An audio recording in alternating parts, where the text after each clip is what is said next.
Eita, eita, eita! Olha! Bom dia, boa tarde, boa noite. E a hora que eu chegar com a liberdade concedida a você para entrar na sua casa. Hoje nós estamos aqui na reflexão política do dia de hoje, do amanhã e do depois. Porque diz que o amanhã será melhor. E eu tenho hoje um convidado ilustre. Eu, Braga News, seu comunicador, tenho um convidado ilustríssimo, que é o meu amigo Diego Antunes. Eita, esse cara tem uma musculatura toda especial em relação ao trabalho que ele vem fazendo e que ele faz, tirando pessoas da vida sedentária. É um homem de Grêmio estudantil, é fundador do PCdoB em Lauro de Freitas. O cara é uma sumidade, professor de educação física, especialista em gestão pública, meu colega, e atividade física para pessoas especiais. Ex-coordenador de esporte de Lauro de Freitas, atua na educação e saúde e esporte, tirando pessoas da vida do marasmo e do sedentarismo. Eu quero cumprimentar essa figura ilustre, potentíssima, de alta frequência e musculatura espiritual de inteligência, meu amigo Diego Antunes. Obrigado, Braga. Obrigado, Cris. Bom dia, boa tarde, talvez boa noite para a hora que forem assistir a gente. E me sinto lisonjeado por estar aqui hoje com vocês. Espero que nosso bate-papo consiga refletir um pouco a perspectiva da sociedade que nós queremos construir, seja ela na educação, na saúde e da política, como você relatou. E vamos trazer alguns temas apertados, que podem gerar polêmica futura, mas que vai servir de aprendizado para a gente. Diz que o maior legado que o homem pode ter na sua vida, Diego, é a educação. E eu venho de um tempo, né? Eu tenho idade para ser seu avô, talvez até bisavô, aonde a educação física era a prioridade na escola. Inclusive era nota de avaliação e se perdia se não frequentasse a educação física da escola. Né? Nós falamos aqui de língua, onde tinha o latim, onde tinha o esperanto, né? E aí passou-se o tempo com essa evolução e eu não vejo mais as escolas praticando atividade física. A vida está sedentária. Como é que você está vendo e como é que você lida com isso no dia a dia, tirando pessoas do sedentarismo, que é um produto da educação para fortalecer a mente, o corpo, a alma, o espírito, e o corpo em movimento, ele gera energias positivas. E aí, Diego? Braga, nós profissionais de educação física, a gente trabalha com saúde pública. Nós somos, inclusive, reconhecidos como profissionais da saúde. Sim. Apesar também de sermos licenciados e atuarmos em escolas. A educação física, ela é uma ferramenta transformadora do corpo e da saúde mental. O processo da educação brasileira ele vem sofrendo sucateamento e desajustes enormes. Então, falando da escola em especial, a educação brasileira ela tem cada vez mais sofrendo ataques. Ela sofre ataque não só da educação física, psicologia, sociologia, filosofia, vira e volta essas disciplinas são tiradas do currículo. E a educação física ela é tirada, por que ela é tirada em dados momentos? Porque com o corpo ativo, o ser humano ele pensa mais. Com o corpo ativo, o ser humano tem mais capacidade de ter mais vontade. A gente passa a ter mais vontade de fazer coisas. Pessoas sedentárias não conseguem desenvolver coisas, cansam, não tem motivação. Qualquer tentativa de leitura, ela logo quer dormir, ela fica sonolenta. E dentro da educação, propriamente dita educação padrão, ensino médio, ensino fundamental, são disciplinas que eles tentam entender como não fundamental. Não fundamental. E vira e volta a gente sofre essa briga, né? Essa disputa. A educação física tem que estar obrigatoriamente ou não. Quando se tem reforma, das primeiras matérias, disciplinas a serem discutidas e tirar é o quê? Filosofia, sociologia e educação física. Essas duas aqui, essas duas primeiras, elas ajudam a pensar, pensamento crítico, pensamento filosófico e futuro. Não adianta você transformar a sociedade, pensar e não transformar. Essas aqui ajudam a pensar e transformar a sociedade. E a educação física, ela fortalece corpo e mente. Então, quem tem corpo e mente fortalecido também tende a pensar e transformar a sociedade. Além das doenças causadas a partir do sedentarismo. Então, é difícil fazer uma educação em que essas 3 disciplinas não façam parte obrigatória regular. Precisamos melhorar isso. Mas me diga uma coisa, você trabalhou na gestão pública aqui, no governo de Moema, foi isso mesmo? Sim. De Moema. Como é que você lidou com essa ausência dentro da sala de aula e no campo estudantil? Eu fui coordenador de esporte e lazer. Então, a secretaria específica era a Secretaria de Esporte, não era da Educação. Então, muitas dificuldades a gente encontra. Quais são as primeiras dificuldades? Era a relação intersecretaria. As secretarias conversarem entre si. A gente tem o tempo inteiro discussão apenas da política do segundo turno, do contraturno. O contraturno. Então, o menino ele vai para casa e quando ele volta, ele não volta à tarde, na verdade. Ele vai para casa, os pais ficam com medo de deixar voltar para a escola. E na sala de aula, a desmotivação é tão grande para alguns professores com a educação física o tempo inteiro, tira, não tira, coloca, não coloca, que a motivação se torna algo perdido. Os professores são desmotivados pela instabilidade. Nesse período de gestão aqui, nós tentamos desenvolver alguns projetos, tentamos desenvolver algumas relações, mas a gestão pública vive em constante burocracia e o tempo inteiro não temos dinheiro para isso. Se prestarmos atenção, toda vez que vai mudar alguma coisa na gestão pública e tem aperto, o primeiro lugar que se tira é do esporte, recurso.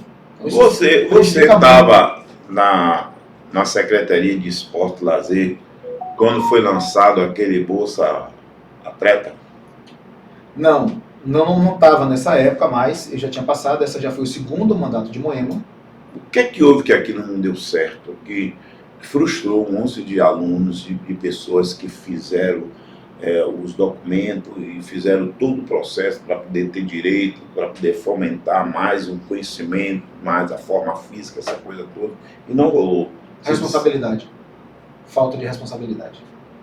Foram irresponsáveis com a vida das pessoas. No período em que eu fui coordenador de esporte e lazer, de 17 a 20, vivi a pandemia. Então a gente teve muitos entraves de execução. Sim. Mas nós ajudamos a construir um melhor pensamento intelectual sobre o que é esporte, o esporte na vida, o esporte na qualidade de saúde, o esporte na educação. O segundo mandato eu já não era mais da coordenação de esporte e lazer, não estava mais como coordenador. E não fiz parte do quadro da secretaria. Inclusive, eu me transferi e saí da secretaria definitivamente. O que houve foi continuidade de um pensamento filosófico com irresponsabilidade. Porque não fizeram a reserva financeira e não pararam para estudar se teria viabilidade. Vendeu-se um sonho e não se executou. Então foi irresponsabilidade. Rapaz, aquilo com a vida daquelas pessoas. Triste porque eu soube, né? Eu até participei, que eu tenho um atleta, um sobrinho meu, que nós contávamos com aquele apoio. Ele tinha recebido uma proposta para jogar na Alemanha e precisava desse apoio, desse aporte. E tudo certo para o menino viajar e tudo. E foi uma frustração total. E aí eu entrei naquele processo de não deixar o menino entrar na deprê, não frustrar o sonho dele. E continuamos lutando e dando continuidade.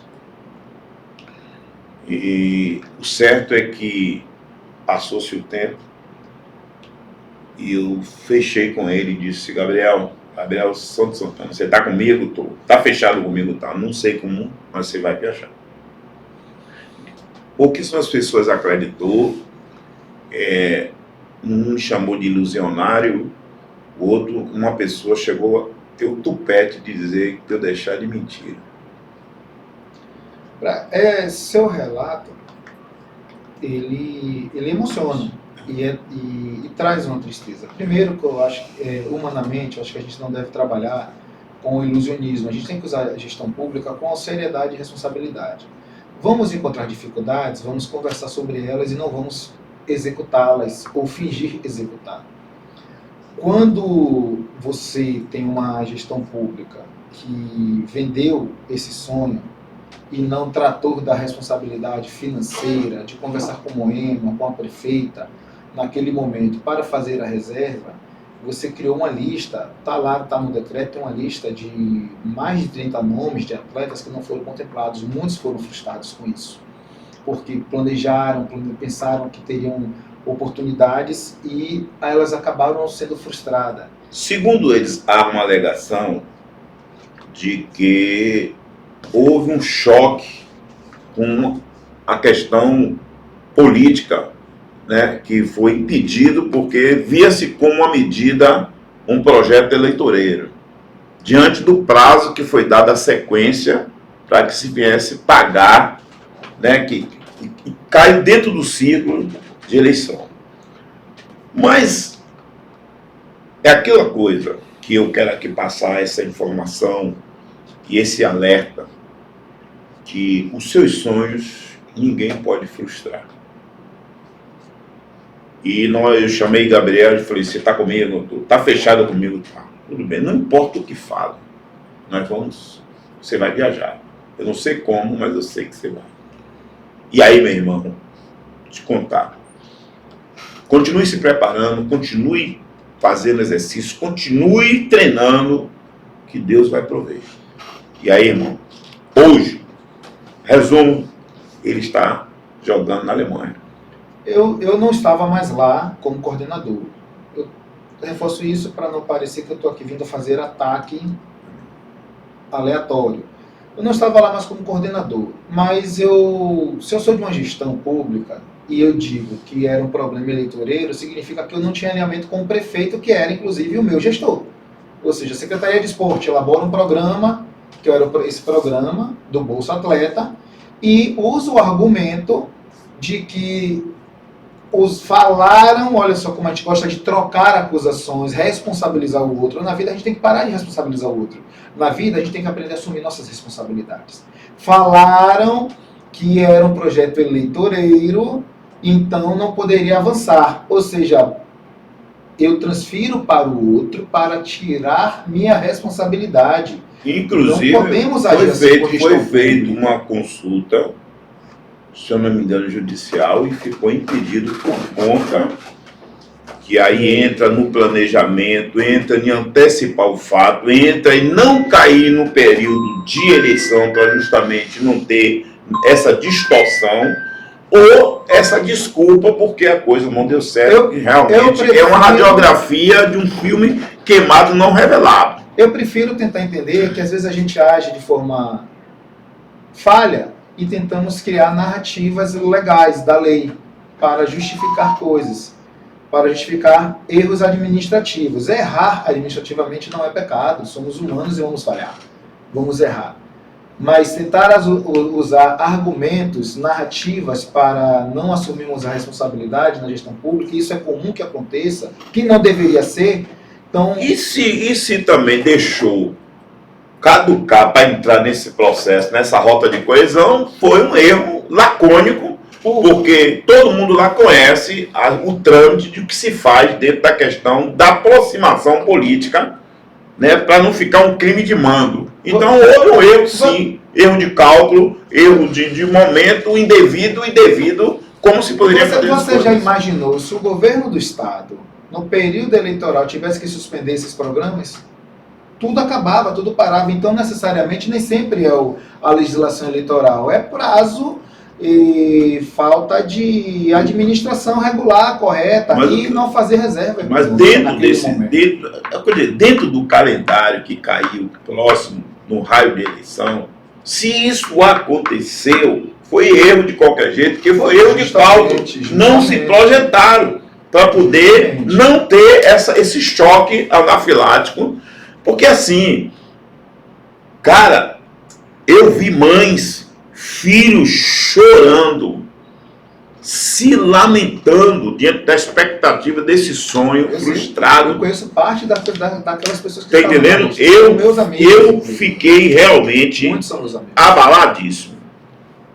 Mas, graças a Deus que nos deu a vitória por nosso Senhor Jesus Cristo. Reforçando sobre esse assunto, aí eu queria inclusive trazer um tema mais atual, né? Da questão de esporte em si, política pública de esporte. Olha só, aconteceu, se montou uma comissão para avaliar o Bolsa Atleta, avaliou, criou-se uma lista, não teve reserva.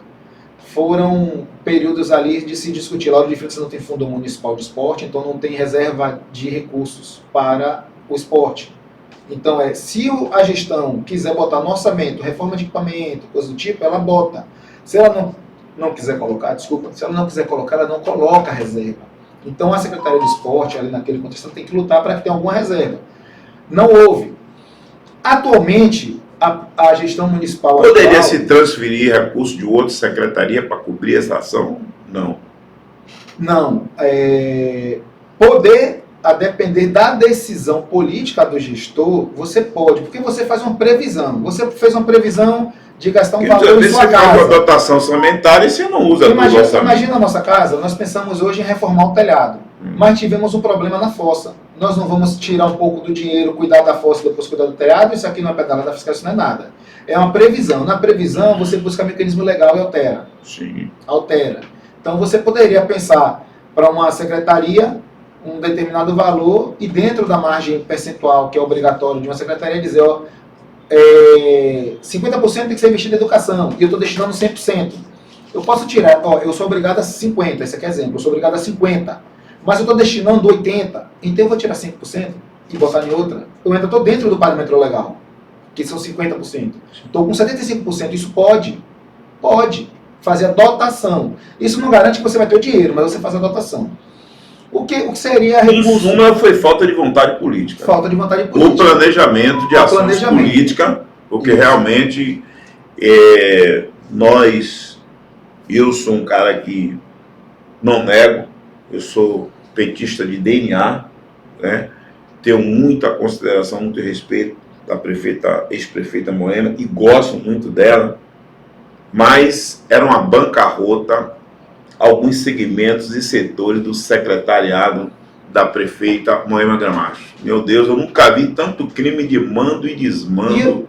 Espero que ela voltar um dia, se é que vai voltar um dia a ser prefeita da cidade, que ela não deixe mais aqueles asseclas, aqueles fascínoras, homens maus, sem sentimento, sem respeito nenhum com o ser humano, ser secretário nessa cidade.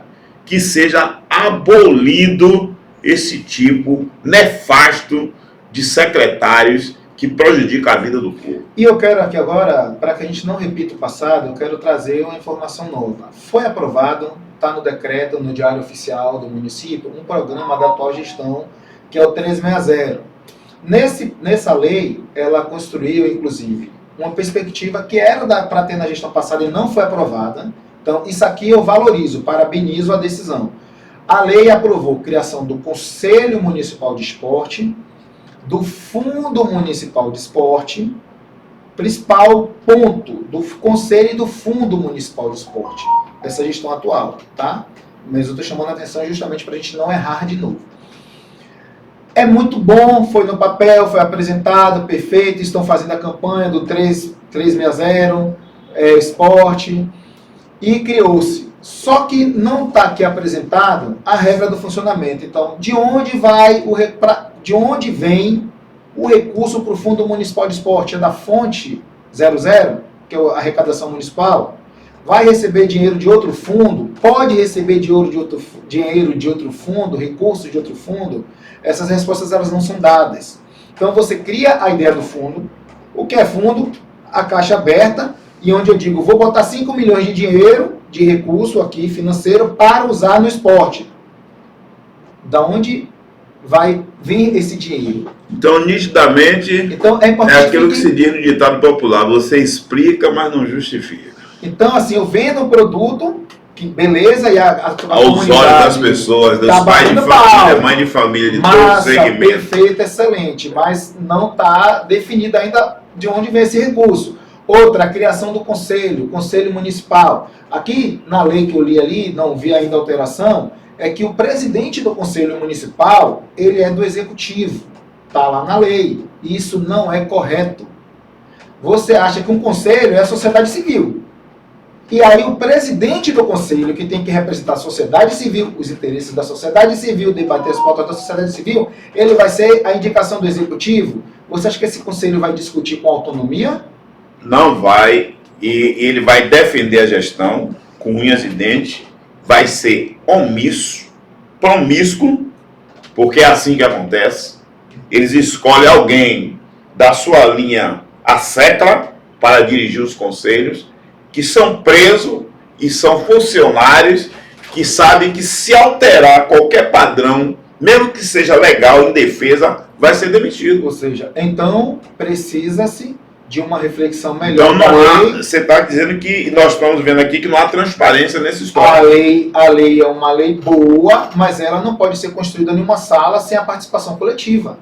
Eu sentar com você numa sala e construir uma lei é fácil. Todo mundo pode hoje, com o excesso de tecnologia que temos à disposição, nós podemos construir qualquer documento. Agora, nós precisamos enxergar a realidade. Então, construir uma lei que, no fundamento, ela é perfeita, ela é muito boa, tá?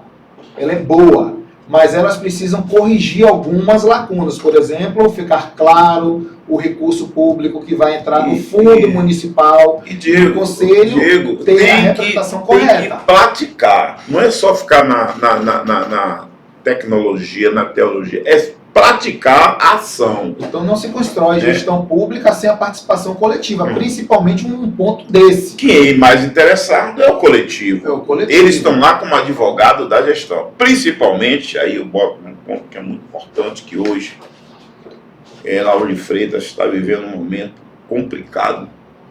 Eu não sei se está até alguns tempos atrás, alguns dias atrás, as fardas, algumas coisas não tinham chegado, houve um monte de coisas que está acontecendo aí que ninguém explica e não tem quem dê explicação, porque realmente nós vivemos uma lei de uma omissão, de uma obscuridade incrível.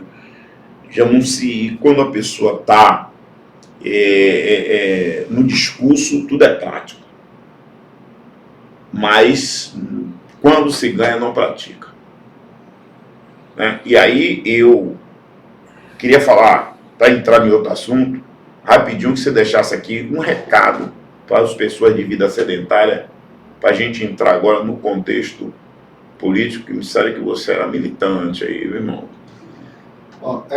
Estamos no mês de abril. O mês de abril é um mês dedicado, aprovado inclusive no Diário Oficial da União pelo CONFEF, Conselho Federal de Educação Física, que abril, nós temos o abril como abril verde, o abril do mês de combate ao sedentarismo. O sedentarismo, ele provoca diversas doenças, né? É a porta de entrada de muitas doenças. A obesidade é uma doença crônica não transmissível, AVC, saúde mental, problemas emocionais. As pessoas de vida sedentária, elas sofrem muito com as principais diabetes, tipo 1, tipo 2, né?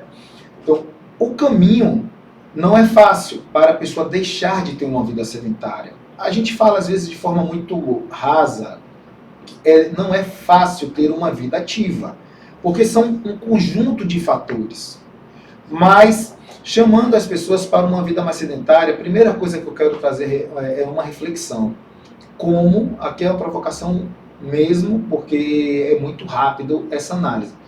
Como você quer se ver daqui aos seus 60 anos, quem tem menos de 30, daqui a 30 anos. Quem passou dos 40, dos 50, como você quer envelhecer? Você quer envelhecer à base de 30 anos de uso regular de medicamento na cama, ou quer envelhecer idoso, em pé, carregando o netinho, brincando com os netos? Então, essa reflexão com base no que você pensa para você daqui a alguns anos, qual a vida você quer ter. Se você quer ter uma vida mais ativa e não envelhecer lentamente até a morte, e sim viver ter mais longevidade saudável, mexa-se hoje. Procure caminhar na praça, né? Procure locais onde tem projetos sociais que as pessoas desenvolvem dança, desenvolvem atividades físicas, procure academias de musculação, procure estúdio de pilates e procure auxílio, quem tem mais dificuldade de começar. Procure auxílio dos profissionais de saúde, seja professor de educação física, seja psicólogo, enfermeiro, técnicos. Essa turma profissional da saúde pode colaborar muito com o estímulo para que a gente deixe a vida sedentária. Assim, vamos viver mais e melhor a nossa longevidade saudável. Diego Antunes. Eu não vim aqui para falar de mim, não. Mas eu acho que eu não estou muito longe e distante dessas colocações que você colocou aí. Por quê? 76 anos de idade, eu faço academia 3 vezes por semana. Segunda, quarta e sexta, eu estou lá em Ninja Fitness, que é um dos profissionais mais antigos aqui em termos de musculação. Ninja é meu amigo de infância. Pronto, Ninja. Morei na rua que Ninja morou. A gente era Cheguei lá em Ninja, estava todo enferrujado, porque eu joguei um pouquinho de bola, estava todo arrebentado, todo arregaçado. Hoje já estou 8 anos trabalhando com ele lá, um grande profissional, além de ser amigo, um grande profissional. Quero aqui, Ninja, agradecer pelas ajudas que você me deu, preparando o nosso atleta Gabriel Santana, que hoje está jogando na Alemanha. Então, meu amigo, são em academia 3 vezes por semana, segunda, quarta e sexta. Eu acordo 4 horas da manhã. Eu pego 4 transportes para ir trabalhar. 4. Eu pego do condomínio, vou para a estação aeroporto, vou para o Acesso Norte, vou para o Bonocô e de lá eu vou para o trabalho. 4 transportes. Saio meio-dia do trabalho, pego 8, saio meio-dia, tem outras consultorias, outras coisas que eu vou fazer. E, para graça do meu Deus, do Todo-Poderoso Criador do céu e da terra, no ano passado, formei em gestão pública e já estou fazendo pós-graduação. E sou aposentado. Eu poderia dizer que eu não precisaria fazer nada disso. Exemplo de longevidade saudável. Exemplo de... Nada disso. Mas eu não tenho essa minha rotina. E eu não consigo viver sem essa minha rotina de me exercitar, de todos os dias eu estar convivendo e estudando para que a mente não fique atrofiada. Porque o cérebro atrofiado é uma velhice precoce de uma forma estagnada, né? Então, meu amigo, gostaria de realmente que as pessoas, vocês, meus amigos, da melhor idade, né? Que eu já trabalhei com a melhor idade com o governo do estado e foi um momento muito feliz na minha vida trabalhar com eles, que eles são cheios de gás, de vida, de tudo, um pessoal que vive uma vida intensa. Mas quando chega nessa parte física, há um pecado da preguiça, da falta de vontade, e realmente eu vou para a academia segunda, quarta e sexta. O dia que eu não vou, o corpo reclama. E se eu ficar 2 dias sem ir, nos meus horários, eu começo a dar preguiça. Então eu não perco, eu sou britânico ali justamente para que não venha a preguicite aguda, né? E venha me colocar problemas de ordem de saúde. O corpo, ele adora a zona, eu não gosto muito dessa expressão, da zona de conforto, porque nós ainda não encontramos ela, né? A gente tem que trabalhar. Você acabou de falar que pega 4 transportes, 4, né? 4. Para chegar no seu trabalho. Então, quer dizer, 4 para ir e para voltar, são 8. 8 transportes. Então essa zona de conforto, ela não existe. Ela não existe, essa zona de conforto na vida do trabalhador e do povo brasileiro. Não existe. Mas o corpo é assim. A mente, ela quer menos gasto de energia, menos gasto, menos esforço. Basta pegarmos a evolução, não vou aprofundar sobre a evolução, mas a gente andava, fazia tudo a pé, depois que os veículos veio, nós passamos a fazer tudo de carro. Hoje nós atravessamos o mundo no avião em algumas horas, estamos de um lado para o outro. Então isso foi deixando o corpo preguiçoso, fraco. Com o tempo, a gente está com a tecnologia digital, que as pessoas estão estudando menos, lendo menos, fazendo poucos trabalhos de esforço mental. A queda do sistema analógico trouxe um determinado prejuízo porque as mentes estão atrofiadas e preguiçosas. Então a gente está sofrendo com isso. Então a gente, enquanto menos esforço, menos recompensa. Então precisamos aqui construir uma relação de mentalizar muito qual é a recompensa que nós queremos. Mas aí esse sedentarismo, essa preguiça, ela é natural. O corpo ele age assim. Se a pessoa ela começa a treinar, o corpo se adapta ao que é bom. Mas ele se adapta ao que é bom através do esforço, porque ele vai gostando, mas também ele gosta da parte do conforto. Quando você não faz nada, ele também gosta. Porque, querendo ou não, muitas vezes a gente sente um incômodo, uma dor, um cansaço extra. E o que, é que o cérebro faz? Ele imediatamente diz, deita, descansa. É mais fácil maratonar uma Netflix do que maratonar uma corrida. Eu vou lhe dizer uma coisa aqui. Você tiver, a gente que é evangélico, né, não sei se outros já tiveram essa experiência, mas eu já tive essa experiência. Algumas pessoas comentam. Você está dentro de casa, de noite ou qualquer hora, somente à noite. Você está sem sono. Pegue a Bíblia para ler para você ver o que acontece. O sono bate. É uma coisa incrível isso. Para você ler, você começa a ler, o olho começa a fechar. Eu não sei o que é que acontece. Que fenômeno é esse? O cara está sem sono, ele pega a Bíblia para ler. Eu não sei se é porque a leitura é benéfica, eu não sei o que é que acontece, ou se só dizer que o cara passou. No meu padrão de acompanhamento, Braga, eu não apresentei, mas eu tenho um trabalho em Portão, que eu cuido lá de um grupo de mulheres com atividade física funcional. E aproximadamente gira ali em torno do meu trabalho umas 100 mulheres. Né? Não estão todos os dias as mesmas, mas eu tenho ali no meu grupo de WhatsApp que eu acompanho elas, eu tenho mais de 100. A leitura, como você acabou de falar do sono, no meu padrão de trabalho, eu tento fazer um manejo de 3 frentes para uma vida melhor, mais saudável. Uma, sono de qualidade, atividade física, alimentação. Esse padrão sono é conversa para muito tempo, mas sono ele é importantíssimo, crucial. É fundamental. É fundamental. Eu vou te falar, amigo, eu durmo bastante, durmo bem, eu procuro me alimentar dentro daquilo que é a minha capacidade física, mental, saudável e a prática do exercício, né, que é fundamental. Que de todos os mamíferos estudados até hoje pela ciência, todos dormem. Todos dormem, todos têm sono. Então, sono ele é fundamental à vida, independente do... Então, esse é o padrão que eu manejo. Manejo muito com sono, no boa interior, alimentação e atividade física. Isso aí talvez seja um folclore, um ditado popular, mas no interior, eu já ouvi isso quando criança estava com fome para dormir, que a fome passa. Dizia que o sono alimenta.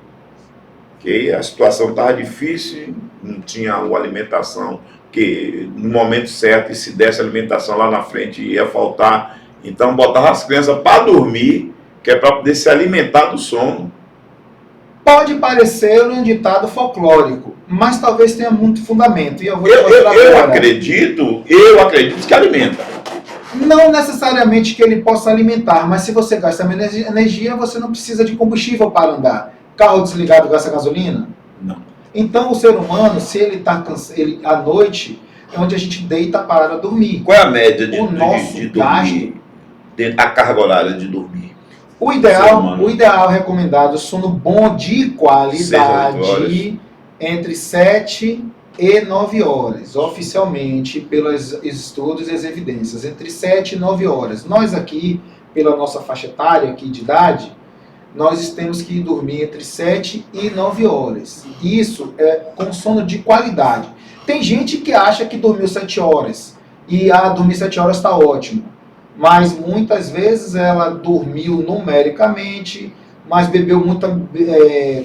consumiu muita bebida energética à noite e não teve a lavagem do cérebro enquanto dorme, enquanto entra entre o sono REM, sono profundo, até o processo. Então, pode ver que às vezes a pessoa diz que dormiu 7 horas, mas ela está muito sonolenta ainda, às 8 horas da manhã, ela está conversando lá, quantas vezes a gente já viu a pessoa pescando. Então, sono de qualidade, a partir das evidências, é entre 7 e 9 horas. Tem todas as idades, né? Mas a gente falando aqui Diego, nessa linha. que conselho você daria para a gestão da prefeita Débora Reis no segmento da educação, que é a nossa amiga Tamires, que é a secretária? Que mensagem você daria para a gestão, para os alunos e para os cidadãos de Lauro de Freitas em relação a esse tratamento? Melhorar o diálogo. Diálogo é uma grande ferramenta entre os grupos políticos, independente de você ser direita ou você ser esquerda. Quem está na gestão tem que dialogar com os segmentos da sociedade, porque nós não construímos nada sozinho. Nós podemos ter muita inteligência intelectual, nós podemos ter um vasto currículo, pós, mestrado, doutorado, mas nós não conseguimos construir sozinho, nós não fazemos nada sozinho. Então, ouvir os segmentos e discutir com muita clareza a execução econômica do que vai ser feito. Você fala isso, aspecto. é pela reclamação que tem na cidade de que não há um diálogo com a prefeita, que a prefeita está fugindo do diálogo, que a prefeita não dialoga, que ela não atende, que ela não fala, que ela não diz, ou porque é uma técnica que precisa ser executada no mundo político? Na política o que é bom da política é que ela permite que todo mundo converse, todo mundo fale. A parte ruim da política é que a gente hoje, nos tempos atuais, a gente tem muita fake news e mentira. E todo mundo fala o que quer. Nós temos hoje muita gente que é os principais agentes políticos, os principais cientistas políticos. Então, é um sentido em que tem falhas e elas estão sendo apontadas. Claro e pontual. Problema de merenda. Teve na gestão passada, teve nessa, e pode ser melhorar para não ter no futuro. Então, quando você discute o orçamento, você sabe o quanto você vai ter para gastar com qualquer coisa. Isso, inclusive, eu vou trazer a referência da nossa casa. Você tem que decidir, um determinado dia, se compra 2 quilos de açúcar ou se compra 1 de feijão ou de um arroz. São decisões. Então, quando você está discutindo orçamento, você tem que saber. Só que a política, independente aqui de quem é quem foi, a gente costuma fazer muita promessa. Para ganhar voto, a gente promete postinho de saúde em tal lugar, a gente promete postinho de saúde em tal lugar, para ganhar o voto. Mas depois a realidade ela não é. Vou lhe dar um exemplo aqui. Foi prometido em planos de governo o posto de saúde de Vila Mar. Não se fala mais. Sumiu. Se fala mais nessa conversa. Mas olha bem, se nós temos uma estrutura boa de locomoção, se as ruas de Lauro de Freitas elas estivessem melhor, não vou falar sobre infraestrutura não, porque é um caso grave na cidade, crônico. Mas vamos imaginar, o Vila Mar está pertinho da Unib. Você tinha uma policlínica que era ali perto da padaria Pão Quente. Então, se você tiver que ter tudo e qualquer coisa em todos os bairros, é uma coisa difícil de se executar. Não adianta fazer promessas. Porque você vai ver o planejamento estratégico pelo nível de locomoção. Então, é de cada período eleitoral que os candidatos ofereçam tudo. Mas, na verdade, você não alcança nada. Você planeja um monte de coisa em sua casa e você não consegue fazer tudo. Porque a realidade econômica é outra. Então, é importante que, do ponto de vista administrativo, construa-se melhor a ponte de conversa. Por mais que você tenha ideologicamente divergências entre direita e esquerda, não converse com o sindicato A, não converse com o sindicato B, você precisa quebrar esta barreira. Você sabe que o nosso amigo líder, Carluxo, foi secretário por 4 vezes dentro dessa cidade. 2 na educação. Isso. E é considerado um dos melhores secretários por aí passou, né? Inclusive eu até convidei para ele estar aqui hoje, mas como ele vai estar aqui amanhã, ele está com os projetos aí que ele está desenvolvendo, então ele não pôde estar aqui hoje, que eu gostaria até muito que ele vinha conversar, porque no campo da educação ele tem muito mais propriedade do que eu. Mas eu soube me falar aí que você foi candidato, e que você é uma pessoa que lida também no combate ao feminicídio, que você tem feito um trabalho informativo, um trabalho de uma trincheira muito forte dentro desse campo aí, que infelizmente o homem brasileiro, no seu machismo exacerbado, ainda não entendeu que lugar de mulher é onde ela quiser e que nós temos que respeitar os direitos constituídos e adquiridos das nossas companheiras, mulheres, amigas e irmãs. Braga, candidato eu nunca fui. Tá? Não fui candidato, não. Eu fundei em 2000 o PCdoB em Lauro de Freitas e fui militante ativo do PCdoB até 2021. Em 2021 eu oficializei minha desfiliação ao PCdoB. Mas eu fui presidente do Grêmio do Bartolomeu, fui presidente da Associação dos Estudantes de Lauro de Freitas, fui presidente da Associação Baiana dos Estudantes Secundaristas, rodei a Bahia com pautas e debates sobre reserva de vagas, ProUni, FIES. Eu participei ali do contexto da construção do FIES, da construção do ProUni, porque Lula foi eleito em 2002 e começou-se a discussão. E eu já estava atuando ativamente, participei de ocupação na UFBA. Então, eu tenho essa experiência militante e estar dialogando com os segmentos. Nessa sua experiência militante, vamos aqui atacar o fato contundente da eleição para presidente, para governador do estado da Bahia, Senado, Câmara Municipal, Câmara Federal e Estadual. Como é que você vê o quadro político das ações hoje dentro da Bahia?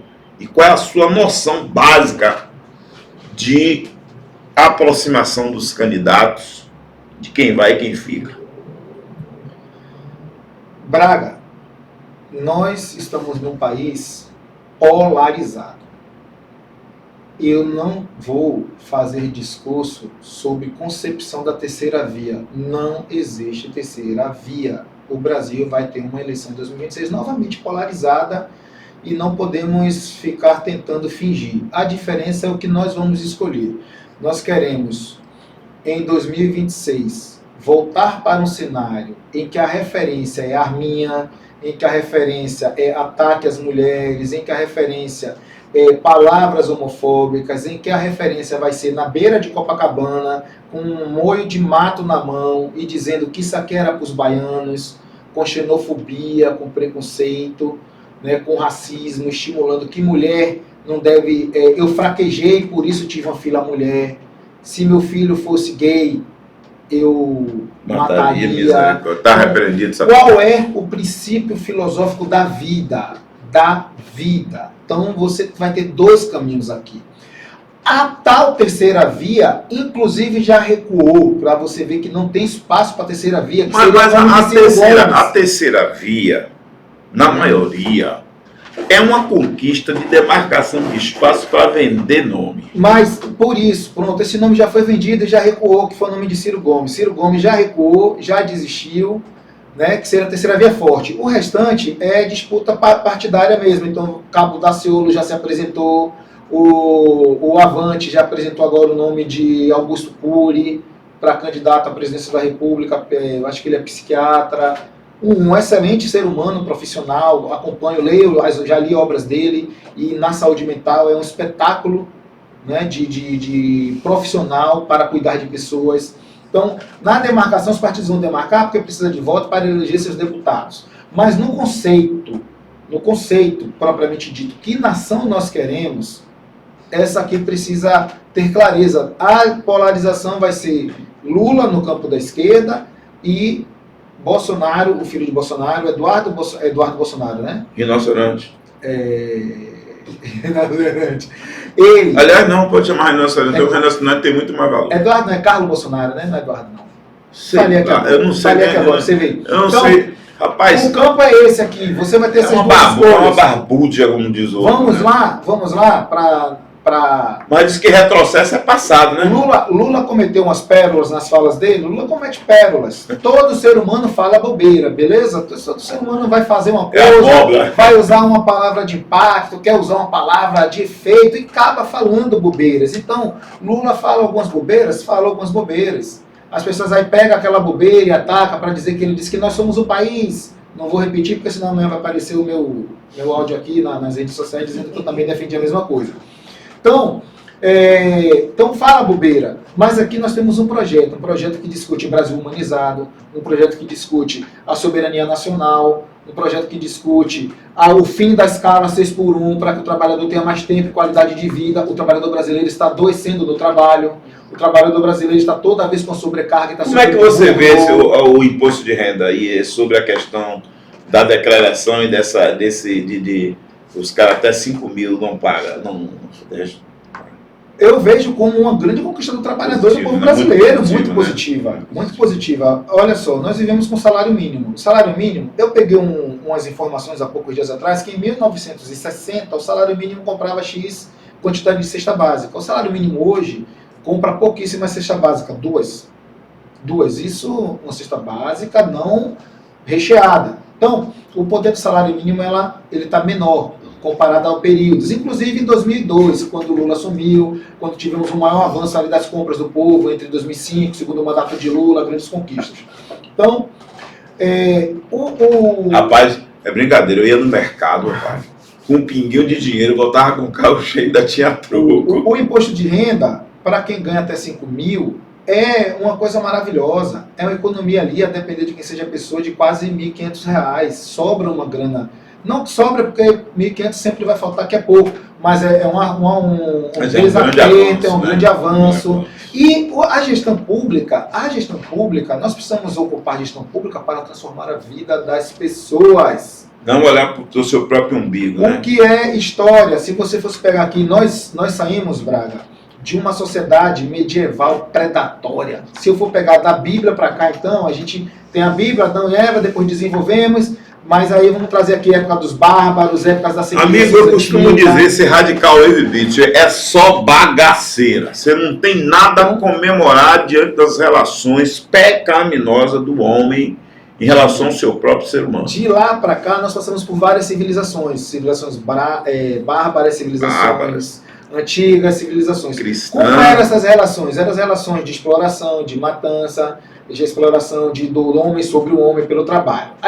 Mas você veja bem, nada mudou. Olha aí, ontem o mundo estava pavoroso. Isso, né? Se eu for falar biblicamente, a gente é para acabar. Sobre o cara ameaçar o extermínio de toda uma população, de uma raça. Isso é um absurdo. Cara, e aí eu vou entrar de sola, porque tudo isso se deve à omissão da Europa. A Europa foi omissa, submissa, e achou que isso não poderia chegar neles nunca. As grandes potências como Inglaterra, França, Alemanha se calaram, se omitiram dessa guerra aí feita pelo Putin, que o UDK copiou como modelo e está querendo aplicar no Oriente Médio. Então, olha só, então nós fomos evoluindo humanamente, certo? Nós evoluímos, construímos carros, aviões... Evoluiu ou evoluiu? Como é que é? Evoluímos tecnologicamente, evoluímos. Mas a natureza humana agrediu pra caramba, né? A natureza, cada dia pior. Mas evoluímos. E evoluímos isso a partir de quê? Das lutas dos povos na época. Na luta dos povos. A gente acabou com a escravidão porque nós lutamos contra ela. A gente acabou com a exploração do homem sobre o homem que nós lutamos. Nós temos salário mínimo porque lutamos pelo direito de salário mínimo. Nós derrotamos as 18 horas de trabalho, que era 24 horas por dia, e hoje temos 8 horas por trabalho. Então, nós estamos evoluindo. Quem são os seres humanos que ocupam o poder? Agora aqui vem, de novo, a gente tem que refletir sobre isso.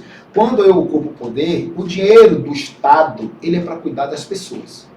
Eu não tenho que ficar procurando arrecadação para fazer licitação para as empresas ganharem o tempo inteiro. O dinheiro do Estado tem que cuidar de quem mais precisa. Mas na maioria, meu amigo, diz que 90%, para ser generoso, das licitações no país é fraudulenta. É crime de mandos. Quer ver uma coisa? Quando se tem uma eleição municipal, quem quer que seja o prefeito que entra para governar, entra com a prefeitura toda fatiada. Alguém é do lixo, alguém é da educação, alguém é do almoxerifado. Cada setor de compra é um crime de mando determinado e alinhado com X vezes Y, que bancou, que custeou a campanha. Isso é assim, vai ser a vida inteira ou pode ser modificado. Mas sabe por quê? Sabe como é que modifica? O dia que nós, eleitores, tomar vergonha na cara e votar consciente, porque a traição é tão grande que você acredita numa pessoa, velho, e a pessoa lhe trai. Eu não sei qual o veneno, o antídoto para curar o eleitor dessa visão mufética, maléfica dos políticos dessa nação. O voto consciente sobre político, Braga, eu diria para você que ele vai ser sempre sobre a conveniência de cada um. Né? A pessoa, um vai votar em Lula e outro vai votar no candidato filho de Bolsonaro. Pronto. Então, isso independente. Qual é a consciência? Qual é a consciência? Deixa com uma pergunta no ar. Qual seria essa consciência? Nós sempre vamos votar em alguém. É a democracia. O que nós precisamos entender é que projeto é que está sendo construído. Você entende? Ó, eu tenho um projeto que todo o governo, toda a gestão, tá? Isso aqui não é toda a gestão, vai ter que ter licitação. Pronto. Para asfalto, para posto, para não sei o quê. Todas vão ter que ter licitação. Beleza. Isso entre aspas. O que acontece? As pessoas, elas ficam utilizando, as pessoas, a política, as narrativas, contra impostos, contra não sei o quê, atacando um projeto. O discurso, amigo, é o mesmo no modelo de quase todos, não é 100%, todos, quase neste todos. momento na democracia Você acabou de todos. falar nesse instante, promete e não cumpre. Todos. Ilude e não cumpre. Todos vão fazer. Diz e não faz. Rapaz, eu vou dizer para você. Todos serão assim. Eu sou até suspeito para falar da genialidade desse cara chamado Lula, cara. Porque eu vou te falar, eu nunca vi nesse país ninguém se preocupar tanto com o proletariado, que sai da linha de preocupação e executa um plano para trazer uma luta constante para dar dignidade ao cidadão, porque a miséria gera riqueza e os poderosos congressistas, deputados, senadores que estão lá, esses caras são arbitrariamente contra o eleitor, cara. Isso. O que acontece? Todos não vão cumprir 100% sua promessa. Pronto. Regra do jogo, todos. De A a Z, todos. Agora, o que representa Lula para a nação brasileira sobre essas conquistas, sobre a preocupação de Lula com quem mais precisa, isso aqui, para mim, é inquestionável. Inquestionável. Lula foi e será sempre o melhor presidente deste período do Brasil. Lula foi e será. Desde quando eu voto, que eu votei em Lula na primeira, votei na segunda, votei em Dilma, votei em Lula e vou votar novamente em Lula. Porque isso aqui é o que eu estou dizendo para vocês, são projetos. Tem gente do ponto de vista político que faz um discurso de ataque aos programas sociais, a impostos. O que é imposto? É o que o Estado arrecada, Estado-nação. Para devolve como para as pessoas? Em bens. SUS, escola pública, infraestrutura. Podemos falar que algumas coisas são falhas? São. É muito tempo é uma pauta muito difícil para a gente discutir ética, corrupção, ética e moral. É difícil. Mas aqui é a falta de ética. Então, o governo, as eleições de 2026, ela tem dois caminhos. Eu não vou dizer o terceiro, já repeti, não vou voltar. Tem dois caminhos. Aqui na Bahia mesmo, aleluia, surgiu aí que era candidato, que não sei o quê, que não sei o quê, que não sei o quê, que não sei o quê, talvez não pontuou a nível do que ele precisava, eu tinha expectativa, já está lá colado no carro de ACM. No jogo de interesse... Na verdade, viu, Diego?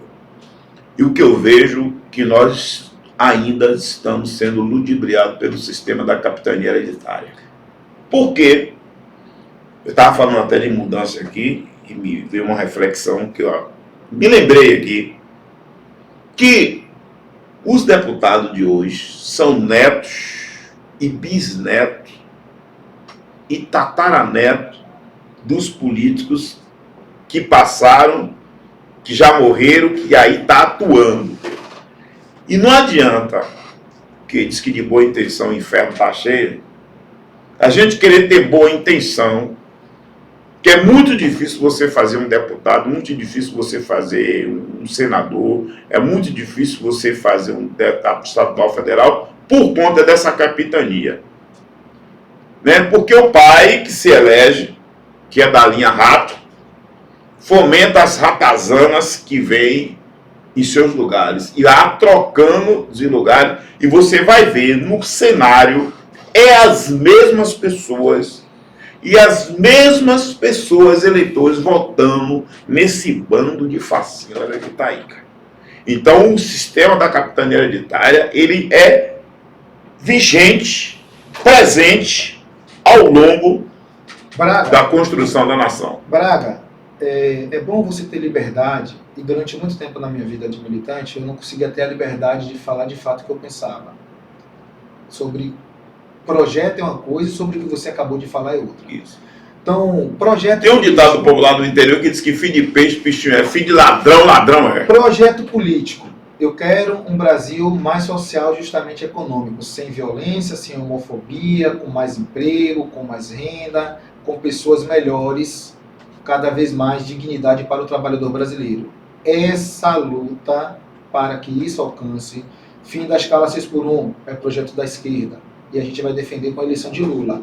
Projeto do imposto de renda, como você citou, foi Lula. Ampliação dos programas, foi Lula. Então isso aqui é uma grande conquista. Existe uma outra pressão, uma pressão que adestrou e manipulou seres humanos. Eu não culpo as pessoas, porque a gente é direcionado sobre o que a gente é conduzido e o que a gente ouve todos os dias. Então houve uma campanha de jargão fácil de ser feita. Bandido bom é bandido morto. Eu não acredito que bandido bom é bandido morto. Inclusive, boa parte dos pastores que eu conheço, bons pastores, ou até de amigos meus que andam na rua, se eles tivessem morrido, pelo jargão, essas pessoas não estariam hoje fazendo obras e salvando vidas. Amigo, vou te falar uma coisa aqui, ó. Para que se entenda de uma coisa. Todos nós sabemos que bala não resolve o problema de violência. Perfeito. Nós sonhamos com um projeto de educação, você que é educador, há anos de ter uma sequência de um projeto de 0 para 30 anos para dar o resultado. E nós até hoje nunca conseguimos efetivar esse projeto. Tá? E eu vejo alguns amigos meus que eu olho para eles e aqueles caras tinham tudo para não dar certo. Eu também fui um dos que tinha tudo para não dar certo. Né? Porque, meu amigo, eu era sangue no olho mesmo, meu amigo. Comigo não tem esse negócio. Porque eu tenho uma coisa comigo, irmão. Eu sou negro, me assumo como um negro, mas eu não sou vítima, eu sou vilão. Eu sou vilão, eu não sou vítima, eu sou vilão.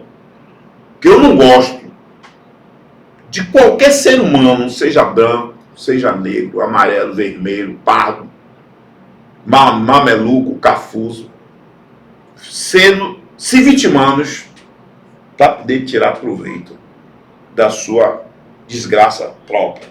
Eu sou vilão, nunca fui vítima e ninguém vai me vitimar, porque eu não permito, eu não deixo, eu não aceito e digo a qualquer um, seja branco, vermelho, amarelo, preto, negro, não aceite ser vitimado por essa sociedade nefasta, paupérrima que está aí. Brigue, lute pelos seus direitos. Busque aquilo que lhe dá a realidade de ser real diante dessa sociedade. Não se deixe abater de forma alguma. Então, a gente vai passando por este caminho, e esse caminho está bem pavimentado, bem clareado. Do outro lado tem um outro caminho, um caminho que só estimulou ódio. Eu não sei qual foi o seu sentimento, mas o meu, quando acabou a última eleição, eu senti paz no coração. Não foi só porque Lula venceu. Foi que eu falei, no mínimo, os ratos machistas homofóbicos vão ficar com medo de praticar abertamente. No mínimo. Quando nós estamos em casa, os ratos ficam passeando toda hora? Irmão, então, ou seja, nós com um princípio filosófico nós escapamos da guilhotina, rapaz. Você imagine que o Brasil hoje estava igual a Bolívia, estava igual a Venezuela. O Brasil hoje, se esse bolsomínimo, bolso capeta aí, tivesse ganho a eleição, Rapaz, Deus foi tão generoso então, com nós. Ou seja, nosso sentimento é parecido, beleza? Misericórdia, nosso rapaz. sentimento é Eles te entregaram isso aqui, ó, ao tal do como é? Como é o anticristo? Como é o nome do anticristo? Como é o nome? Trupe. Sei lá, capeta isso. Satanás é isso. Então, aqui, nós vamos escolher. O povo brasileiro tem que escolher. O povo brasileiro tem que escolher. Que caminho quer? Caminho em que esse tipo de comportamento fique abertamente, que as pessoas fiquem no meio da rua sendo racistas, homofóbicos o tempo inteiro. Nosso mal vai demorar por muitos anos. Ou nós vamos construir um país que ainda debata fim da escala. Vou botar isso aqui, ó. Nós precisamos debater com clareza. O fim da escala 6x1. O fim da escala 6x1 é mais tempo de ir para a igreja, é mais tempo de estar com a família, é mais tempo de cuidar da saúde através da atividade física, frequentar a academia, é mais tempo para isso. E com saúde mental, o trabalhador produz mais e melhor. Ou seja, isso aqui gera ganho. Gera ganho. Irmão, uma certa feita eu fui pedir um voto para uma pessoa de esquerda. E a pessoa que eu pedi o voto disse que ia votar em homem bonito. Isso é normal, a sociedade infelizmente é assim. Que ia votar em homem Somos influenciados. Que não votava em gente feio. Somos influenciados. Porra, rapaz, aquilo me doeu tanto. Infelizmente, somos Fiquei calado também, né? Foi a opinião da pessoa. Aí votou em colo. Escute bem isso. Rapaz, aí veio aquele sequestro desgraçado que matou, acabou com meio mundo de gente. E meio de 30 dias ela estava desempregada. Aí bateu lá na minha porta. Para poder... Eu vou até aproveitar aqui para pedir perdão que eu fiz. Naquela época eu não era cristão ainda, eu era sangue no olho, dente pulmente. Aí eu disse assim... Eu não vou nem dizer o que foi que eu disse. É vergonhoso o que eu disse, mas eu disse a pessoa, né? Mas a pessoa saiu, foi embora. Eu sou um cara muito sentimental, me arrependi do que eu falei, porque eu estava mesmo, né, atravessado. Essa pessoa é minha amiga hoje e tal. E eu peço perdão e misericórdia, mas eu fui atrás dessa pessoa uns 3 dias depois e consegui empregar ela.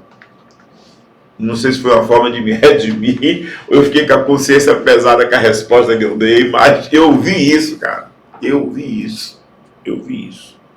Que ia votar em homem bonito, que não votava em sapo barbudo. Quer dizer, não votava em Lula, né? E Lula é o resultado da melhor qualidade daquilo que a gente necessita, que poderia ser maior se não fosse o Congresso barrando todo o avanço das propostas do governo. As pessoas também, por questões de ser analfabetismo político, não entendem que quem manipula é o Congresso. Você tem a bancada do Centrão, a bancada do Boi, a bancada da puta que puta, a bancada não sei quem. Rapaz, você é doido. Ser governante desse Brasil agora, é complicado, irmão. Você citou uma coisa, ela é verdade, mas nós não podemos, por isso que eu falei um pouquinho mais cedo que é bom ter liberdade, eu tenho liberdade para falar. Talvez amanhã possa eu estar com minha expressão física exposta num panfleto de candidato a alguma coisa, deputado estadual, deputado federal, senador, prefeito, vereador. Talvez eu possa pela minha trajetória. Então pode ser, inclusive, que nessa eleição eu já esteja em destaque ou não. O que eu quero dizer é que a gente fala sobre a capitania hereditária, herança de pai para filho. Posso citar nome: neto avô, neto pai, neto filho, pererê, pererê. Só que eu não gosto de fazer esse discurso do ponto de vista apenas humanamente, individualmente. Sabe por que eu não gosto de fazer? Porque se eu trazer para o campo da esquerda, Boulos está lançando a mulher dele candidata, influência. Caetano tem a esposa dele candidata, influência. Agora, qual a diferença? A diferença é eu sei diferenciar projeto. Então, quando eu falo que a CM é um objeto histórico, eu deixo bem claro, ele é da elite dos vassalos, que dava chicotada nos negros, que não tem projeto político, público, social, para atender a demanda do nosso povo, da nossa gente. Então, eu não gosto, porque às vezes eu posso parecer apenas uma pessoa hipócrita defendendo a hereditariedade. Aquele carinha... Diego, não é, eu não falo de uma forma generalizada, porque não, nada é 100%. Mas é justamente por isso que eu a maioria da classe dominante, dos políticos, é capitania, hereditária. Mas aí é deixar bem claro, eu gosto de deixar bem claro na fala, bem explícito, que essa decisão de Fara, assim, é mostrar que este projeto dele nunca esteve a serviço do povo. Nunca funcionou, rapaz. Mas eu também não posso dizer que pessoas aqui são agentes, indivíduos que estão também forçando que sua mulher entre, que seu filho entre, seguindo o mesmo padrão da capitania hereditária. Mas aí é o processo. O cara quando vota, ele vota pensando no emprego. Mas ele vota pensando no cabide de emprego. Pronto, ele vai pensar vota assim, de forma que ele tem uma vaga para filha, para mulher, para não sei o quê. Eu trabalhei na prefeitura. Esse é o problema, ele pensa que a criatura foi lá reclamar. Muita gente que votou em Débora, por exemplo, direita, muita gente votou em Débora pensando no emprego. É assim. Em Camaçari votou em Caetano pensando no emprego. Em Salvador votou em Bruno Reis pensando no emprego. Mas diz que aqui em Lauro de Freitas foi atrás, que todo que traiu, que foi traidor, voltou pensando no emprego. Que tinha um emprego, que hoje tem não sei quantos mil desempregados, e achava que ia mudar em alguma coisa, né? Então eu encontrei há poucos dias atrás um camarada que trabalhou comigo, e ele retado, discutindo, falando mal da prefeita Débora, que ela traiu ele. Olha bem, ele falando que ela me traiu porque aconteceu isso, e não sei o que, não sei o que. Aí olhando para ele, eu falei assim, você está chamando ela de traidora? E você não traiu Moema? Você não é do governo de Moema? Você tá dizendo a mim que você foi para lá porque ele prometeu isso e aquilo, você foi lá, está dizendo que ela traiu. Você pagou com a mesma moeda da sua traição. Não estou entendendo. Se a gente fosse fazer uma conversa um pouco mais sobre comportamento humano, aí a gente aprofundaria para uma outra forma. Como a gente está falando sobre política, né, então a gente vai analisar nos contextos. Comportamento humano. Cristina, como é que eu estou com você aí? O papo que esse cara aqui é bom, viu? O cara é bom, viu? O cara é bom. Eu vou chamar esse moleque aqui de novo, viu, rapaz? Porque o negócio é muito sério. Eu quero agora que você fale como é o combate ao feminicídio, que você tem alertado as pessoas, porque nós estamos esgotando nosso tempo. Braga, eu vou falar rapidinho sobre o combate ao feminicídio. O governo tem tomado medidas, e Lula, inclusive nosso presidente Lula, e apoiarei ele para a reeleição, tá? Por mais que eu tenha polemizado aqui, eu apoio Lula e vou fazer campanha.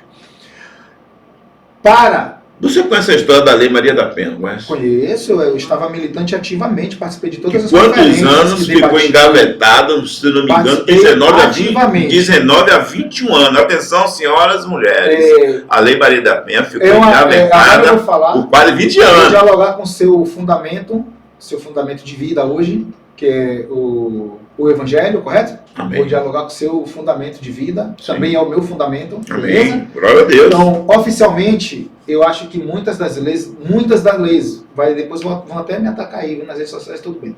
Muitas das leis não deveriam existir. Primeiro que o homem não deveria matar o homem. Então não deveria existir lei para prender quem mata, porque ninguém era para matar ninguém, porque Jesus ensinou que ninguém é para matar ninguém. Ninguém deu vida a ninguém. Certo? A vida você recebeu pelo dom da graça. A lei não era para existir. Algumas leis não deveriam existir porque não era para a gente matar, não era para a gente estuprar, não era para a gente prender, não era para a gente torturar, não era para a gente fazer nada. Beleza? Então nós temos que criar a lei para nos protegermos da nossa maldade. Ponto. Agora, o que acontece sobre a Lei Maria da Penha? Medidas já estão sendo tomadas, perfeitas, nós temos que combater. Então, o agressor agora vai ter tornozeleira para ter o alerta que protege a mulher. Porque o que acontece? Muitas vezes o agressor comete o ato e que não inibe a ação do agressor, porque mesmo com tornozeleira, mesmo com medida protetiva, eles continuam matando. Mas a gente está tentando evoluir. Pronto, a gente está tentando evoluir. Antes não tinha nem tornozeleira, apenas a pessoa cometia, tinha medida protetiva. Não, a lei ficou engavetada, se não me engano foi 19 ou foi 20 anos. E quem foi, você sabe quem sancionou essa lei? Estava livre. Essa lei foi sancionada no governo de Lula. De Lula, foi no governo de Lula. Então, o que acontece aqui, ó? O cara comete um ato de violência, aí ele recebe a penalidade da medida protetiva, mas a mulher não tem garantia nenhuma de que ele não vai se aproximar. Então, qual uma das medidas de evitar essa aproximação? Hoje, tornozeleira. Pronto, essa aqui é uma. Já é piada para a gente, é piada, isso é piada no senso comum de que a única coisa que dá cadeia é pensão alimentícia. Essa é piada do senso comum, e nós não temos mais que fazer piada com coisa séria. E a Lei Maria da Penha é coisa séria, não deve mais ser piada. Agora, o que vai acontecer, Braga? O Brasil e alguns países no mundo, mas vamos falar da nossa realidade. Quando você tem uma legislação que não é executada, isso aqui é estudo científico. Lei você tem, porém não se executa a lei que se faculta, né? Não vai adiantar você dar prisão perpétua para o feminicida. Não vai adiantar você dar 40 anos para o feminicida ou qualquer outro crime, se você não tem a aplicação correta. A pessoa comete um crime hoje, seja ele qual for, amanhã ela está em liberdade, a nossa legislação. Então, o cérebro humano, o comportamento humano vai compreendendo que se você não sofre a penalidade... Com esse número crescente de delito na nação, nós teríamos como prender ou armazenar esses delituosos em algum lugar diante da evolução miserável e pecaminosa que acontece? O primeiro é se prender, conseguir fazer que cumpra a pena. Porque não adianta dar uma pena de 10 anos e a pessoa cumprir 2. Não adianta dar uma pena de 10 anos e ela cumprir 1. Teria cadeia para todo esse povo? Teria lugar para poder botar esse povo todo o caminho de construir milhões de cadeia não resolve, porque a natureza humana ela segue caminhos cada vez pior. Isso é muito complexo, mas então eu quero responder para você aqui diretamente. Prender o feminicida e soltar amanhã não vai exemplar para ninguém. Então vai continuar tendo. Então as leis precisam ser aplicadas. Foi preso, é 10 anos, tem que cumprir 10 anos. E não tem progressão de pena. Qualquer crime que tenha pena tinha que parar de ter progressão, porque isso gera sensação de impunidade. E na impunidade a gente comete todos os crimes novamente. Se nós não reconhecemos nosso erro, nós não vamos mudar. Se você falar uma coisa aqui pra mim e eu não reconhecer que estou errado, Braga, o que vai acontecer? Eu vou dizer, não, Braga, você... Olha que diferença, Braga. Você me questiona de uma coisa e eu digo, Braga, você me questionou de um erro que eu cometi, tá? Um erro que eu cometi. E aí eu digo, não, Braga, você está certo. Eu não assumi meu erro. Você percebe? Braga, você está certo. Eu não assumi meu erro. Se eu não assumi meu erro, eu não tenho consciência. Então amanhã eu repito de novo, porque eu concordei com você, mas eu não assumi que eu errei. Então a legislação ela precisa ser aplicada corretamente. Se é para ser 10 anos, cumpra-se 10 anos. Progressão de pena em qualquer crime, beleza? Qualquer crime. Progressão de pena gera a sensação de impunidade. O cérebro humano adora a impunidade. O cérebro humano, ele adora o desafio. Então ele se sente... A gente sempre soube disso. A gente falou que o proibido é mais gostoso, o proibido é melhor porque é da natureza. Mas você então, não adianta, você não acha precisa que... cumprir claro a legislação. Que tem que haver penalidade, tem que haver a punição, tem que se cumprir. Mas existe uma coisa que eu acredito que você também acredita, que falta educação. Agora vou reforçar isso. É muito complicado discutir apenas a partir da lei, apenas a partir da penalização. Porque aí o que é que eu vou fazer? Eu vou precisar construir presídios. E presídios não vai resolver o problema. Milhões de presídios não resolve. Vai apenas alimentar a indústria financeira que vai viver sobre... nunca foi tão fácil fazer campanha estimulando o ódio. As pessoas estimulam o ódio, porque o ódio é mais fácil de praticar. Imagine, né? Nós estamos aqui discutindo essas penalidades todas. E aí, aquele filho que cresce dentro de uma cultura de ver o pai agredindo a mãe, o pai batendo na mãe, quando uma criança que vê o pai assassinar uma mãe. Agora você... O cara foi na porta do trabalho e assassinou a mulher na porta do trabalho.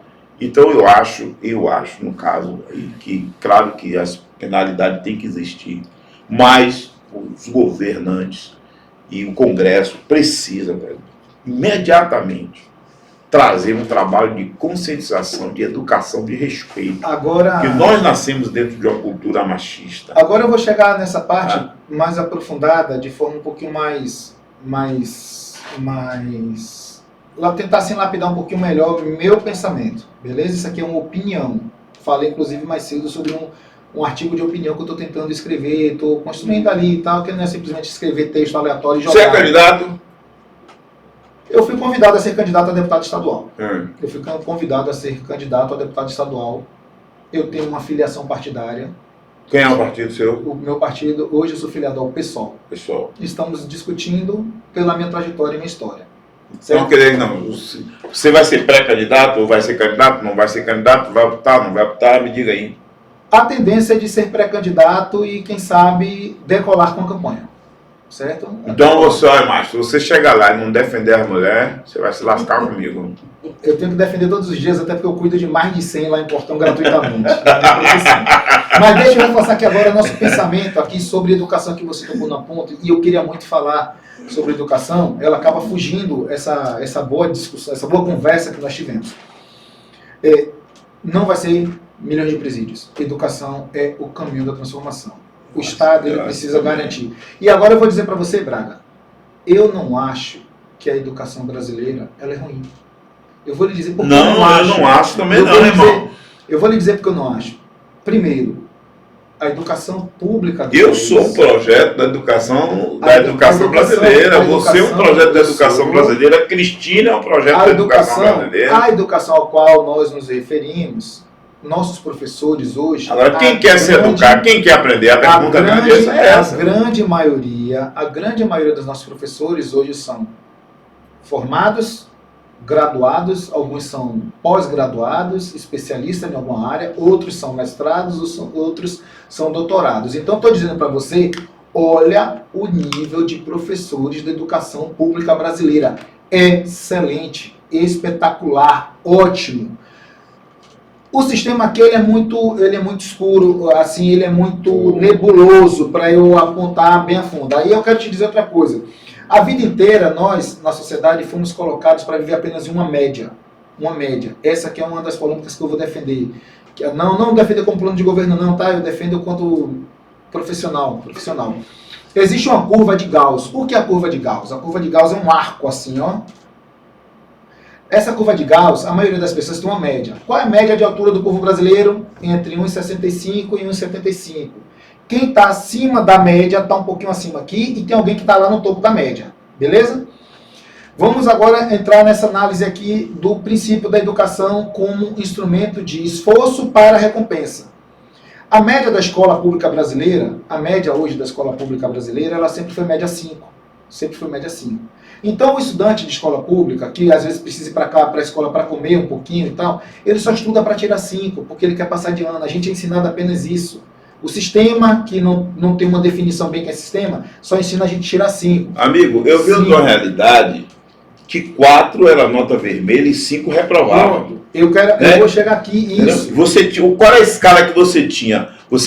Se você aprendia carta de ABC em casa, para chegar na escola soletrando, para ir para a cartilha, depois você ia primeiro ano, segundo ano, terceiro ano, quarto ano, quinto ano, admissão ao ginásio. Mas aqui... Primeira série, segunda série, terceira série e quarta série. Mas entenda aqui, ó. A educação... Olha o tamanho dessa disciplina. Entenda aqui, a educação ela sempre foi para a elite. A elite ter conhecimento e o povo apenas ser massa de manobra trabalhadora gratuita. Porque, meu amigo, a ignorância gera miséria. A ignorância gera miséria. O lixo é rico. O lixo é rico.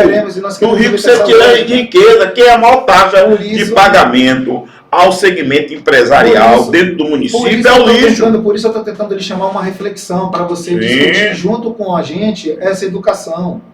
Se a educação ela sempre foi para a elite, ela educou apenas os filhos da elite.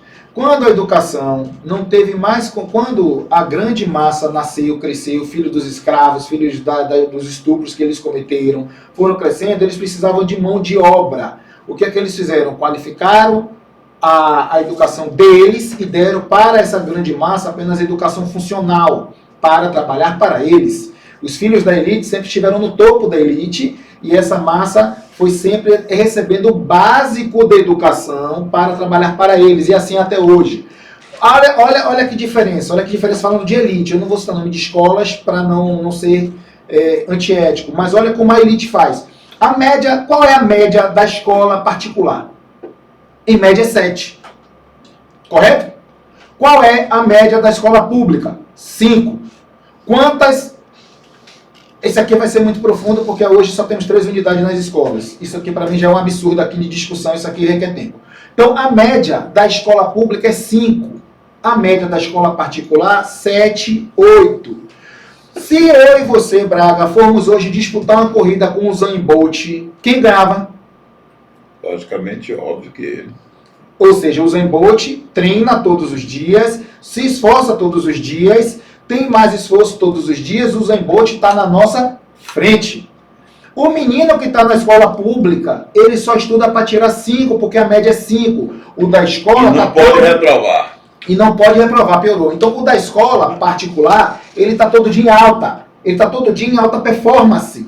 Em alta performance, ele precisa tirar 8, ele está todo dia em alta performance. Estou falando aqui sobre... Não estou falando dessa educação genérica, não. Eu vou te passar aqui uma informação que não é da sua época.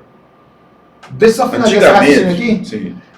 Então, o da escola particular, da escola burguesa, da elite, ele está sempre no esforço do 8, do 8, do 8. Se você botar hoje um menino, pode ter, tá? Um caso, aí a gente faz assim um explode fogos, quando um caso de um estudante de escola pública explode. Mas no geral, se você pegar aqui uma prova mais comum, geral, e botar um menino da escola particular contra o da escola pública, o da particular está acostumado a tirar 8. Então vai ser uma tendência natural da exclusão de que o da escola particular, que é o filho da elite, fique com 8 e o da escola pública sempre se acomode com 5. E quando a gente da escola pública tira uma nota dessa modalidade, é um acidente de percurso na sua maioria. Isso, porque essa assim, média mais alta. Quando eu aprendi que existia um ditado, PP, papai pagou, filho passou. Lá atrás, quem ia para a escola particular era burro. Agora... Porque não, escute bem, não passava na escola pública. Ia para a escola particular, porque na escola pública, essa elite de classe dominante levava pau. Mas quando essa elite percebeu isso, ela qualificou... Aí eles esfacelaram a educação. Premeditado para ignorantar o povo. Pronto. Porque antigamente, viu, quando a polícia abordava a gente na rua, a gente batia no peito, eu sou estudante. Escute aqui, que aqui eu vou entrar no ponto polêmico. Aqui é que vai entrar no ponto polêmico, que vai gerar pano para manga e talvez daqui a uns anos a gente discuta, ou talvez alguns meses. Quando essa elite ela percebeu isso, ela qualificou a escola privada, porque o pobre não tinha dinheiro de entrar. Sim, mas ela isso foi óbvio e natural. Beleza? Já fiz diversas discussões sobre isso. Ela sucateou o público. Porque assim, PP, papai pagou, filho passou. Quem ia para a escola particular era os burros, que era a elite da classe dominante. Mas eu acabei de falar agora que eu defendo que a escola pública brasileira é uma escola ótima. Ótima não é sobre a qualidade, porque meus professores são qualidades. Meus professores eram formados, meus professores são hoje pós-graduados, são mestrados, são doutorados. Então eu tenho uma qualidade intelectual na educação pública brasileira enorme. Mas o grande problema também tornou-se um vício. Olha aqui. Um vício lacônico. Escuta aqui. Horrível. Olha aqui. Não é vício não, Braga. Não é vício não. A sociedade capitalista ela é perversa, é cruel. Mas olha aqui. Não seria... Olha o que eu falei para você. O esforço de Usain Bolt treinando todos os dias ganha uma corrida de nós dois, não é? Não está na hora de a gente também avaliar a escola pública e isso aqui vai gerar polêmica, eu quero e dizer que a média da escola pública a partir de agora é 7, para esforçar o estudante a alcançar o topo, que é sobre esforço que o carvão vira diamante, é sobre esforço, entenda. Você acha, eu estou falando sobre política pública, você acha que eu lhe provoquei essa discussão para você, para dizer uma coisa aqui importante, que está chegando a época de eleição. A gente é contra a mudança naturalmente, isso aqui é uma provocação pesada. Está chegando a época de eleição, eu puxei esse assunto aqui, como um grito de alerta para o eleitor. Porque a miséria que gera riqueza, a miséria que gera riqueza dos poderosos, olha minha aqui, assim, a miséria que gera... Ei, eleitor amigo, deixa eu falar uma coisa para você aqui, falando diretamente, olho no olho, cara a cara, tete a tete. A miséria que gera riqueza para os políticos está na sua ignorância, na minha e na sua ignorância. Porque esses homens que estão lá no Senado, que estão deputado federal, estadual, eles não querem avançar no estudo contemporâneo da história da educação. Porque quando você for politizado, quando você for letrado, você deixa de ser refém de bandido. É por isso que eles não deixam a educação fluir. É por isso que eles não querem que você seja educado. E você se deixa levar por esse redemoinho, pelo espaço, estufa, dominó, e sai de vítima. Não, seja vilão e aprenda a viver nessa oração. Para tentar finalizar, justificando aqui esse ponto de vista, eu brinquei, que eles deu risada, que assim, eu vou ser chamado de maluco. Vai dizer, que proposta maluca, aumentar a média da escola pública. Você, rapaz, maluco, beleza, deixa comigo. Você entende? Que proposta maluca aumentar? Aí eu vou lhe dizer. Não é maluca não, você dentro de uma realidade. Eu venho de uma escola que 4 era reprovado, 5 era nota vermelha. Quando a gente aprovou as cotas nas universidades, as reservas de vaga, disseram que a universidade ia cair qualidade. A universidade pública é a melhor escola de formação de ciência, tecnologia, capacidade e transformação da mente humana nos mais diversos temas. Então, a universidade pública caiu? Não. A universidade pública reduziu média para passar nas provas dela? Não passou. Mas isso é utopia, irmão. Então, isso é conversa fiada para boi dormir, como dizia minha avó. Então, isso é uma forma, como você mesmo falou, são os estereótipos que é criado, os bordões contrários à realidade que nós precisamos viver. Então Braga, o que acontece aqui? Se for conceituado utopia, eu vou viver a melhor dos mais utópicos sonhos da minha vida. E se eu morrer sem realizar, também não tem problema. Não, mas eu gosto desse... Eu quero mostrar. Quando eu falo a você que isso é utopia, porque nós estamos vivendo isso na nossa pele. O que eu quero mostrar aqui é que a gente tem que subir a régua da escola pública, porque quando eu te provoco um esforço, você treina mais. Se você treina mais, você melhora. Se você melhora, você vence corrida. Então, se eu subo a régua da escola pública e forço essa geração, talvez não. Mas daqui a uns anos, essa geração sobre esforço, quando ela for concorrer com a escola de elite, ela vai estar disputando entre 8 e 8. A chance já melhora. Querido, aí vão dizer, você não compreende a falta de alimentação. Quando a nota era 7, 8, eu vou te falar uma coisa. Nosso nível de que eu estudei na escola pública, e eu tenho mais ou menos uma média de 10 ou mais concursos que eu fiz, passei em todos. Você entende? Então, e foi na escola pública, eu não tive escola particular. Nós precisamos, isso aqui é um ponto sobre educação, tá? É um ponto que eu estou problematizando. Nós precisamos elevar a régua avaliativa. Quando eu elevo a régua avaliativa, eu exijo mais esforço de quem precisa aprender. Então, se você treina todo dia, você tem chance de ganhar. Se você não treina todo dia, você vai perder para quem treina. Se eu estudo para tirar 8 sempre, eu aprendo mais. Se você estuda 8, estuda para tirar 8 sempre, eu concorro de igual para igual com você. Mas se eu só estudo para tirar 5 e você estuda para tirar 8, eu vou perder. Aí aqui agora vai vir a conversa do meu irmão, é uma coisa chamada, rapaz, o fiel da balança. E nós sabemos disso. Que essa omissão diante da educação é algo perverso para desgraçar a vida do povo e manter o ignorante mais ignorante. Se a gente pensar a educação de forma mais evolucionária, naturalmente nós vamos evoluir nossa consciência. Se nós evoluirmos a nossa consciência, há uma tendência de a gente começar a melhorar e reduzir outras violências. Ou seja, um povo mais educado, um povo mais gentil. Eu falei aqui para você. Você entendeu? Para chegar onde é que eu te falei aqui que para combater o feminicídio, para combater, tem que ter um projeto de educação. E que bala não inibe violência. Cadeia não inibe violência. Punição não inibe violência. O que inibe violência é educação. Meu amigo, estamos chegando ao final do nosso programa. Bate-papo, bom show, maravilhoso. Deixo para você suas considerações finais e já lhe convido para voltar aqui novamente.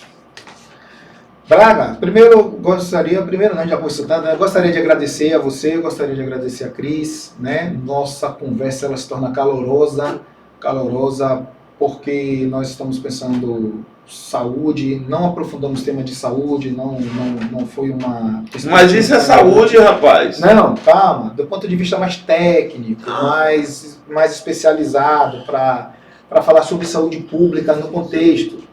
Mas eu agradeço da oportunidade de ter vindo aqui, estar com vocês no Agora. Mande um alô aí para Vitor Leite, que foi ele que me questionou e reivindicou que eu Vitor Leite, meu amigo, meu irmão. Eu fizesse essa entrevista com fundador você. do Movimento Estudantil comigo, Vitor Leite. Começamos juntos em 2000 na militância estudantil. Vitor Leite, grande militante. Vitor Leite, o pai dele, Nonato Leite, era ali um senhor que nos ajudava muito com algumas orientações. É da época de Cristina, né? E agradeço muito a Vitor por ser meu amigo. Nós somos amigos, nós somos irmãos de toda uma vida, graças a Deus. Tem outros amigos aqui que foi dessa trajetória, Péricles Macedo, tem Daniel Aranha, tem o Everson Tavares, tem o Anderson. Inclusive, essa galera aqui tem um projeto construído aí de intelectual massa. Então, nesse momento aqui, Braga, eu gostaria de agradecer. Nossas reflexões, elas podem gerar polêmicas, mas eu quero... Você já viu aquela música de Corona? Tô nem aí, não venha cá com os seus problemas que eu não quero ouvir, eu quero solução. Quero ajudar a encontrar caminhos, né, na saúde mental, me especializando para isso, cuido de pessoas sobre isso, minha atividade... Se quiser encontrar para fazer um tratamento, para poder uma orientação e tudo, como é que faz? Olha, eu tenho um centro com minha esposa, lá em Areia Branca, Centro de Treinamento Metanoia. Sim. Né? Quem quiser treinar com mudança de mente, mudança de atitude. De hábito, de mentalidade. Isso. Gratuitamente em Portão, ao lado do posto de saúde de Vila Nova, ali. Eu tenho um espaço ali que eu dou aula. Né? Nossas aulas ela tem um fundamento, a atividade física, eu sou professor de educação física, mas nossa aula ela passeia pela saúde mental, porque a atividade física ajuda muito. Então, em Portão é gratuito, 100% gratuito, as mulheres têm lá, não pagam, ninguém banca, Braga, tá? Isso aqui não tem financiamento financeiro, econômico de nenhum agente público, nem político, então, nem parlamentar. Eu vou lhe fazer uma oferta. Eu sozinho com minha esposa. Vou lhe fazer uma oferta. Estou falando bem frisado, tá? Para ficar bem claro. Vou lhe fazer uma oferta. Com minha esposa. Eu vou, diante do seu trabalho, que já me falaram muito bem do seu trabalho, eu vou lhe dar 10 palestras motivacionais para o seu povo que convive com você e que faz essa parceria com você, não vai lhe custar nada. Obrigado. Vamos começar a planejar lá com elas. Aí se decida lá e me fale, só me dê para eu fazer o calendário, colocar na agenda, porque eu não tenho de que me queixar a respeito de agenda. Em termos de minhas palestras, tem me trazido muita felicidade, muito resultado, e é um trabalho também social que eu faço para resgatar a autoestima das pessoas, que realmente o pessoal está de farol baixo. Então, para treinar comigo ou com minha esposa dá aula de dança, instrutora de dança, faz um trabalho fantástico também em Portão. Nós dois juntos lá cuidamos de aproximadamente 200 pessoas. Ela já trabalha com esse processo há mais de 16 anos. Né? Desenvolve em Areia Branca, desenvolve em Portão. Tinha em Vida Nova, mas pelas questões políticas aí as coisas alteraram, mas inclusive depois das eleições tal, teve mudanças, a gente foi gratuitamente, ela gratuitamente, por um ano. E aí tentaram, assim, ter até um desajuste lá e disse para ela, ó, você não vai mais fazer gratuito, nós não vamos mais fazer esse gratuito, um único exclusivo, tá? Porque estão usando como se fosse um projeto deles e não é. Você está de graça e não recebe um centavo. Então ninguém vai pongar mais no nosso trabalho. Sim. Então o portão nosso o meu é gratuito em Portão. E eu agradeço, é um assunto bem polêmico, talvez a gente possa em outro momento conversar mais sobre saúde mental, sobre qualidade de vida, mais aprofundado, sem a política, se quiser tirar para ajudar pessoas. Que eu vi o política tá na minha veia, não posso ficar longe dela não. Mas porque, vou lhe dizer, a gente pode falar de política sempre sem necessariamente partidarizar, por exemplo, comportamento humano. A gente pode discutir comportamento humano de uma forma rica, ambiente, como o ambiente influencia a vida das pessoas. Que aqui está aberto para quem se sentir na oportunidade, seja de qualquer campo, de fatores ideológicos, a gente vai discutir sim, porque a discussão ela é inteligente. Claro, claro. E é oportuna. E muito obrigado, mais uma vez, obrigado a você, obrigado a Kiss pelo espaço agora, pela oportunidade. E estou à disposição para construir outras vezes, outra pauta, aprofundar mais sobre a história da política, sobre gestão pública com mais... Né? Você é gestor público, se formou em gestão pública, a gente esmiuçar um pouquinho melhor os entraves do que poderia ser uma licitação, como a galera manipula coisas e contribuir com o desenvolvimento de pessoas. Hoje eu me importo muito em cuidar de pessoas e quero muito que a grande massa do povo brasileiro possa evoluir. Por isso, uma das primeiras falas aqui nesse finalzinho para mim, a gente tem que mudar, analisar o padrão de média da escola para forçar que a galera estude mais e assim ela tenha mais capacidade de competição. Esse modelo de 3 avaliação de unidade, para mim, ela acabou. Esse negócio de não poder mais perder de ano, reprovar. O Braga, a gente sofria muito pelo seguinte, olha só, quando eu tiro a ideia de que eu posso ser penalizado pelo meu erro, eu vivo cometendo erro. Então o estudante, ele não se preocupa em estudar porque ele sabe que ele não vai ser reprovado. Ou seja, então eu tirei um mecanismo que reprovar errado não é errado. Então ninguém mais estuda porque sabe que não vai ser reprovado. Então vamos refletir muito mais sobre educação. Olha, hoje aqui foi um bate-papo cabeça, né, com meu amigo, irmão, Diego Antunes. O cara é forte, fera! Valeu. Seu comunicador Braga News se despede de você, mas vou voltar logo, porque eu não vi você e você. Eu sou você e você sou eu. Graça e paz. Shalom. Braga News. Alô, Cristina!